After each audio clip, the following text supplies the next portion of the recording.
ketika terjadi banjir bandang, lalu hujan deras,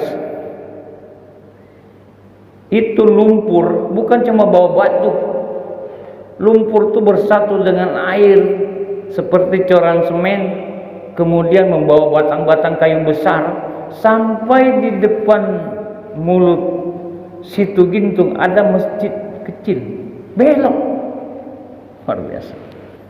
Di Kobe begitu, di Turki begitu. Ya. Maaf, yang pernah ke Mekah, Ka'bah itu kan nggak punya konstruksi besi, diserang sama burung ababil, kuda-kuda ababil diserang sama tentara bergajah. Tentara bergajah itu sak kuda-kuda, sak gajah-gajahnya sak abraha-abraha jadi tepung. Inilah kemudian bahwa di dalam Islam Pak ada yang namanya yu'minuna bil ghaibi. Kita percaya kepada yang gaib. Masjid ini punya gaib, punya ruh, di mana Allah dan Rasulnya hadir di situ menjaga rumahnya. Jemaah subuh yang mulia, maka berbahagialah orang yang hatinya ada terpaut dengan masjid. 7 golongan manusia yang diselamatkan Allah dari naungan di akhirat nanti, salah satunya orang yang selalu hatinya terpaut dengan masjid. Akhirat Pak, nanti jam 6 itu pasti matahari terbit, betul? Akhirat itu lebih pasti dari terbitnya matahari itu kejadiannya nanti. Allah naungi orang-orang yang matahari cuma sejengkal. Bagi orang-orang yang tak ada iman, matahari cuma sejengkal di atas kepalanya. Tapi bagi orang yang beriman, Allah akan menaungi itu baik dengan kasih sayangnya maupun dengan air dari telaga Kausar. Siapa yang minum air dari telaga Kausar, telaga Rasulullah, dia akan bebas dari kehausan selama-lamanya. Subhanallah. Maka berbahagialah Bapak kalau dipilih oleh Allah menjadi peserta sholat berjamaah di masjid. Berbahagialah. Ini yang undang Allah Subhanahu wa ta'ala. Azan itu undangan. Kita diundang rapat hadir, diundang konser hadir, diundang walimah urus hadir. Kita diundang hadir. Alhamdulillah, undangan Allah tentu lebih layak kita bisa hadiri. Banyak orang kemudian tidak memahami ini, sehingga tidak memperhatikan masjid sebagai sebuah tempat yang harus dimuliakan, dikunjungi dan dimakmurkan. Kan tenar tuh istilah di anak muda ya, gunung kan kudaki, lautan ku seberangi, tapi masjid dilewati. Iya ya, saya ulangi. Gunung kudaki, lautan ku seberangi, masjid ku lewati. Para pecandu Rubicon, pecandu touring itu bisa bawa Rubicon ke Papua sampai ke Danau Toba. Masjid kadang 10 meter dari rumah yang punya Rubicon tak sampai. Jadi berbahagialah Bapak yang memang ini bukan perkara dekat jauh, ini perkara hidayah. Andai kata Rasulullah orang munafik itu tahu khasiat, fadilah, manfaat, kegunaan orang yang subuh berjamaah, dia akan datang walaupun sambil merangkak. Saya merangkak pagi ini karena subuh kemarin jatuh. Mau mencoba.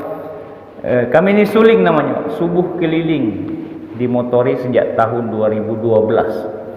Sudah lebih kurang 1.500 masjid kami masuki dengan aneka macam ragam hiruk pikuk di dalamnya. 1.500 masjid lebih kurang. Setiap hari komunitas ini ingin berbagi nikmat kita, bahwa subuh itu nikmat ternyata. Dia obat, dia udara segar, dia disaksikan 2 sip malaikat. Inna Qur'anal fajri Karena masyhuda, sesungguhnya sholat subuh itu disaksikan 2 sif malaikat, malaikat jaga siang, malaikat jaga malam. Pergantiannya subuh di absen. Oh, Pak RT ada, ketua masjid ada. Betapa banyak ketua masjid yang tidak kenal masjid. Paham ya? Ketua masjid tidak kenal masjid. Kalau imam terlalu lah kalau tidak kenal masjid. Imam Bilal sudah lewat azan tapi tak azan, ini kelewatan. Kita Masya Allah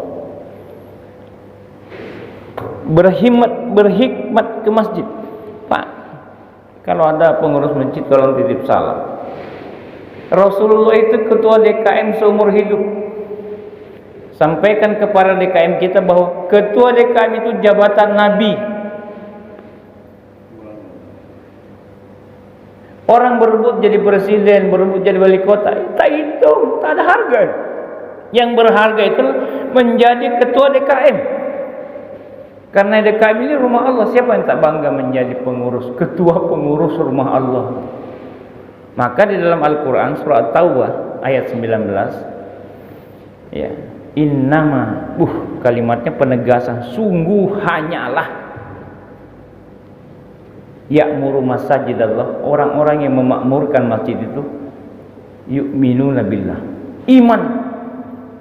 Pastikan, saksikan bahwa orang yang mengurus rumah Allah, orang yang memakmurkan rumah Allah, orang yang hadir sholat berjamaah di rumah Allah, imannya pastikan dia beriman. Jangan ragukan lagi. Allah karim. Jangan ragukan keimanan orang-orang yang memakmurkan rumah Allah, membangunnya, menjaganya, membersihkannya. Pak, di zaman Nabi itu ada cleaning service. Ibu-ibu sudah tua, bongkok. Jabatannya apa? Cleaning service. Tukang sapu-sapu masjid. Kita mau lihat masjid itu apa sih? Nih cleaning service tiba-tiba meninggal, dimakamkan. Rasul datang ke masjid mencari ibu yang cleaning service. Apa jawab Rasul? Ibu yang biasa sapu-sapu mana pergi? Kata sahabat, dan meninggal. Loh, aku kok tidak tahu. Berubah wajah Rasulullah yang penuh kedukaan. Loh, ada apa ya Rasul? Dia kan cuma sering kita anggap, dia kan cuma cleaning service, tukang sapu-sapu masjid. Perhatikan sikap Rasulullah terhadap cleaning service masjid. Tunjukkan di mana kuburnya. Kalau memang dia sudah mati, tunjukkan di mana kuburnya. Lagunya begitu. Subhanallah. Lalu para sahabat menunjukkan di mana kuburnya. Rasul sholat jenazah di atas kuburnya dan berdoa spesial untuknya. Banyak ketika itu raja yang mati, pemimpin yang mati, orang kaya mati, Rasul tak risau. Tapi cleaning service-nya mati berduka. Rasulullah mencucurkan air matanya, ya Allah, cepat nian kau panggil orang baik nih. Itu cleaning service. Bagaimana kalau yang mati itu imamnya? Tentu perlakuannya lebih luar biasa. Dan Rasul itu adalah imam seumur hidup. Jadi rumus di masjid nih Pak, berbeda dengan rumus kehidupan politik, sosial, ekonomi dan keseharian. Kalau ada orang baik, ahli masjid, ahli ibadah, jadi ketua DKM, biar sampai mati jadi ketua DKM. Kalau ada orang baik, jadi imam, contoh Rasul tadi, biar sampai mati jadi imam. Jangan pakai periode 2 tahun, 3 tahun. Ini innama ya'muru masajidallah man amana billah. Jadi iman menjadi dasar.